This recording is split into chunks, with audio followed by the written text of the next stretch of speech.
Hello ဒီနေ့ကတော့မမေတစ်တူတီကြော်ပြပါမယ်ရှင်တစ်တူတီကိုမမေဝတ်သားနဲ့ကြော်ပြပါမယ်ရှင်တစ်တူတီလေးကတော့မမေကိုလည်းစိတ်ထားပါလေရှင်ဖြည်းဖြည်းဖွေးနဲ့ရန်ကိုလှပါလေရှင်တစ်တူတီလေးကိုလိုတလောက်ရင်ပြင်းထုတ်ပြီးတော့မမေရေးစစ်စစ်စိတ်ထားလိုက်ပါမယ်ရှင်ပြီးတော့ငရုတ်သေးလေးကိုထောင်းထားလိုက်ပါမယ်ရှင်စိတ်မကောင်းစွာပဲလေးနဲ့ငရုတ်ကျပွက်ကတော့နှစ်ပိုင်းကျိုးသွားပါလေရှင်စီစီပါပြီးဆိုတာနဲ့မမေငပီးလေးကိုအင်းကြော်ထားလိုက်ပါမယ်ရှင်ငပီးလေးလည်းမွေးလာပြီးဆိုတာနဲ့မမေငပီးလေးကိုဘာတစ်ခါထည့်ပြီးတော့ကြော်ထားလိုက်ပါမယ်ရှင်ပြီးရင်ငရုတ်သေးလေးလည်းမွေးလာပြီးဆိုတာနဲ့မမေကြော်ထားတဲ့ဝတ်သားလေးကိုဘာတစ်ခါထည့်ကြော်ထားလိုက်ပါမယ်ရှင်တစ်တူတီကနည်းနည်းလေးမာနေဆိုတော့မမေမျိုးဆောင်တဲ့ထည့်ရင်ထောင်းထားလိုက်ပါရှင်ဒီလိုဒီလေးလည်းရပြီဆိုရင်တစ်ခါလေးရောကြော်ထားလိုက်ပါမယ်ရှင်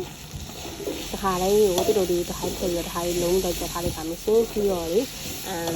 မျိုးဒီလေးတွေမတူအောင်ဆိုပြီးတော့ဒီလိုဒီထည့်ကိုတစ်ခါလေးရေလေးလေးထည့်ပြီးတော့ကြော်ထားလိုက်ပါမယ်ရှင်ပြီးတော့ရေထည့်ပြီးရင်အဲ့ထည့်ကိုရတာလေးလေးတလောက်ထည့်လိုက်ပါမယ်ရှင်စားလေးရဲ့ဟင်းချုံမိုးလေးရဲ့တကြားလေးရဲ့ပြီးတော့ပိုးပြီးဆက်သွားအောင်ဆိုပြီးတော့တောက်လေးကိုပါတစ်ခါလေးထည့်ပြီးတော့ကြော်လိုက်ပါမယ်ရှင်မမေကခုနထည့်ထားတဲ့ရေကိုရေခမ်းသွားပြီးတော့စီပြန်အောင်ထိရင်ကြော်ထားလိုက်ပါမယ်ရှင်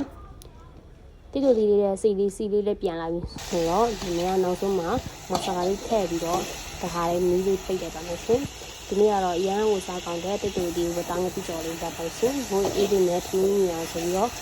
ချက်လွယ်တကူချက်စားလို့ရပါရှင်နောက်ဘလော့လေးမှာဘယ်လိုလေးထည့်ပြီးတော့တင်ပေးမလဲဆိုတော့ဆက်ပြီးတော့စောင့်ကြည့်ပေးကြပါဦးရှင်မမေရဲ့တစ်တူတီကြော်လေးကိုချိန်နေဆိုရင်